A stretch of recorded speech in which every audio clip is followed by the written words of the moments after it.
York's classic rock, Q1043. Good morning and happy Veterans Day. And this is what my show is all about today. And I have two very special guests with me. One is a household name. I've been an admirer for so many years. Jeffrey Wright, a two-time Emmy winner, Nominee. What? Two-time Emmy nominee. Okay, two-time.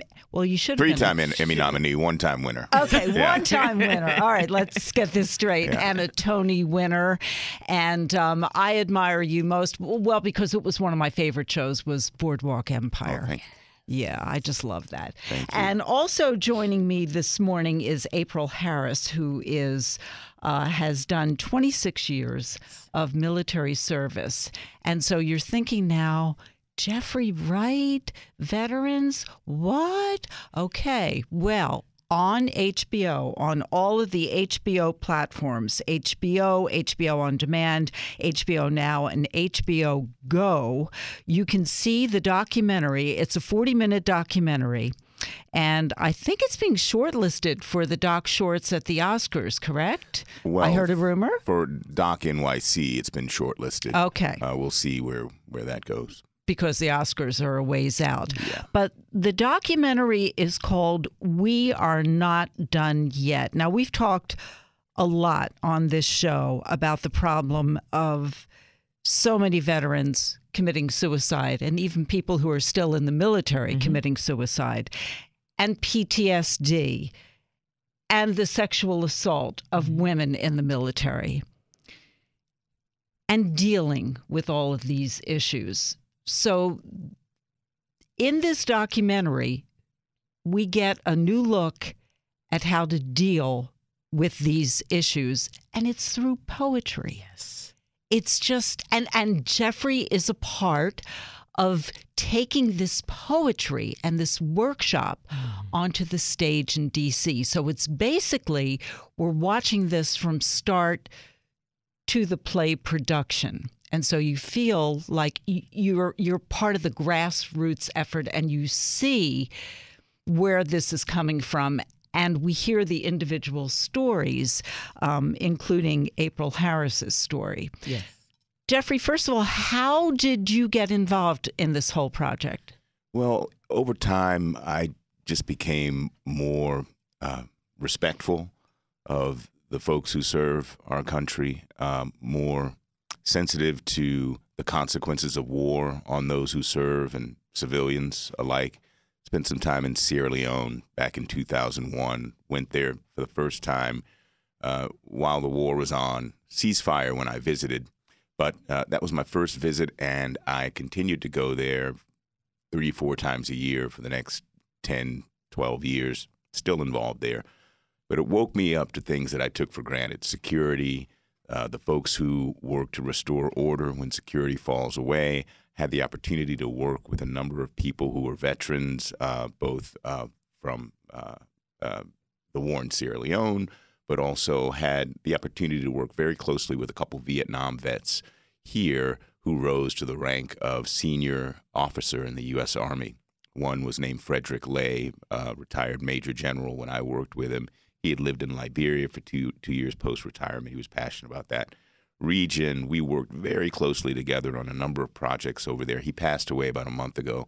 2 days before we aired, we first showed the film at the GI Film Festival in San Diego, but he had also come to speak with the vets during this writing process. And so there were experiences, there were relationships that I built over the last 20 or so years that really awakened me. And so I had the opportunity to meet some people from the Pentagon at a reading of some Greek tragedies through a company called Theater of War that uses the Greek tragedies as a platform for discussion around PTSD, founded by a guy named Brian Dories. Met these reps down in D.C. when we did one of these readings, these reps of the Pentagon, and I asked, is there anything more I can do? And about a couple months later, they called back and said, as a matter of fact, there's a group of vets down here that want to do a piece of theater. And I said, well, I haven't served, but I know something about the theater. And so I was introduced to Seema Reza, who's a poet who leads these writing workshops. And I came down and we worked from late November, December, and then in January we had a kind of extensive rehearsal process, quick one, about 4 or 5 days. We got together, and then January 18th we put on this performance at the Landsberg Theater in D.C., and it was one of the most powerful nights I've ever had in the theater. And the documentary is born of that process. And we're talking about the documentary We Are Not Done Yet. You can see it on HBO and all the HBO platforms. And I wanted to ask you, April Harris, so you were 26 years with the military. How did you get involved in this project? I got involved with the project through my process of healing. So I am actively seeking ways to heal. I take medication. I see a therapist, but it wasn't enough for me. And so I've been using art as a caveat to those other methods to heal. And Seema gave me a call and said, "Hey, we're doing this writing project," and I said, "I'm in." Writing has been not that I'm really that great of a writer, I don't think, but performance. So I say I perform to heal. And so every time I get on a stage, I get an opportunity to shed some of that shame and that guilt and just lay it out there. And so when I saw, this, heard about this opportunity, I jumped on it. Can you share with our listeners what it is you're healing from specifically? Absolutely. So I was raped in the military by my comrades and suffered from PTSD due to the trauma. And you're talking about more than once? More than once, yes. More than once. I have talked to other female veterans, and while we have this statistic that about 33% of female veterans report having experienced military sexual trauma, when I've talked to women who were served, they basically told me, oh no, it's closer to 100% when you're talking about some form of assault. Absolutely. Definitely harassment, at a minimum harassment. And remember, our population is a variance of society. So it very well could have happened even if I was not in the military. It's a different kind of trauma in the military, because the leader tells me when to come, when to go, what to wear, when to eat. That kind of control over me already abused. I just can't put it into words. And then you're there to serve your country, and you're being treated like that. It's unbelievable, the amount of control that person had over my life. Yet you stayed with the military for 26 years. And I will honestly say to you right now, today, after all the trauma that I've experienced, I would do it all over again. The difference is, and why I'm doing what I'm doing, is because I want my sisters to know that you have a voice. I was not educated about that I had choices. So we're saying today, do not take the opportunity for women to serve in the military, because I got to retire at 45. So, I mean, there are opportunities. I got to sit at the big table and do $1 million deals. I probably wouldn't have got that opportunity on the outside. So it's paid for my education. It's helped me to raise my 2 children. So we need that opportunity, but they need to have a voice. So I'm saying to my sisters, if something happens to you and you feel like you can't speak, let us know and we'll speak for you. We'll raise high heavens and hell to let people know that something has happened to you. People just need to get educated. We're working with the recruiting stations to maybe interact with females prior to them going in. We're not saying that this is going to happen to you. We're just saying be prepared. It's a different kind of world in. One of the problems is when you go for treatment, for example, for PTSD, but you're a woman whose PTSD came from sexual assault. It's a whole other process to get that help, right? I'm so glad you said that. And I don't blame the military for what happened to me. An individual did that. I do blame the military for not allowing me to heal.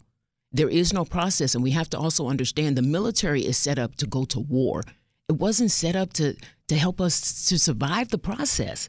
So I'm not making up excuses for them, but I'm saying it wasn't. We can make a change, but there's a very good chance that if they had have given me the help, that I would not have been able to stay in. The other problem that is just so overwhelming is suicide. And it seems to me, I mean, I wanted to get both of your views on this, Jeffrey Wright and April, that if perhaps the military dealt with that from day one, as opposed to when you are released from your service, would that make a difference? And are they capable of doing that? Twofold. Are they capable? I'm not so sure. A lot would have to change. Do they have the money to keep us able to do the job that we're set up, the mission we're set up to do, and to do that? I'm not so sure. But do I think DOD needs to be held accountable? Yes. We're putting a lot of responsibility on the VA, and it's all hindsight. So we're talking about people that have been suffering with something for 40 plus years, never spoke of it. Now they're getting help. Why couldn't we get help early on? Why do I have to be eliminated from something that I believe in and I trust and I almost died for? It's hard. So should that be part of the training? Should there be, in your opinion, part of the training of being in the military is the training should be how do you deal with the stresses that you're going to encounter? Absolutely. Absolutely. And I think that this documentary could be a stepping stone for leadership to understand. Because you think they would understand because they're in it, but the hierarchy of how we do business is not the same. So I'm boots on ground. I'm going to experience things different than my commander. And so they have to understand. But again, these are people that are doing a phenomenal job at taking us to war and winning. Now I want you to be touchy-feely. So I've been a commander. I've had this conversation with many of my peers, and they're saying, well, they should be more understanding. But we're asking them to go and take troops out and be able to kill people. And now I want you to come back and be touchy-feely with the same troops. Can that leader do that? Are we asking too much? Those are questions that need to be answered. Jeffrey Wright, any insights here? Well, I think April would have more insight than I. But I think as well that one of the issues is how sustainable is war? We're 2 decades into this now. I remember, we remember hearing stories from the Vietnam War. Oh, wow, he did 2 tours. Mm-hmm. You got people doing 5, 6, 7 tours. Mm-hmm. And I think one of the questions that needs to be asked is, can the human organism sustain that? And I'm not so sure. We talk about in the project about this culture of indestructibility that is built into this idea of deploying and fighting and winning wars. But the human psyche and the human body is not indestructible. And so there's a contradiction there, which I think implies, at the very least, that politicians need to make smarter decisions when we deploy these folks. Why were we in Iraq? Why are we still in Iraq? I understand that, those who were responsible for September 11 were in Afghanistan. Okay, got that. What did Iraq have to do with it? Mm-hmm. And so if we're more conscious of the consequences on our men and women who serve in a way that informs the decision-making process, then maybe we'll make smarter decisions. And I think that's one of the things that I'm most proud about with this film, is that we get to hear from the veterans themselves. It's not from the politicians. It's not the blowhard rhetoric. It's not the chest pounding by people who don't deploy. We get to hear voices that are authentic because of their experience, cut through that noise and cut through all of that distraction and tell you what it is that they have experienced. And the more that we take that on as society at large, the more the American public takes on the burden of those experiences and that trauma, hopefully, the more we will hold accountable those who make the decisions, the political decisions to put people in harm's way. And then maybe we can begin to cut down some of these statistics, which have not changed since we heard the campaign rhetoric from 2016.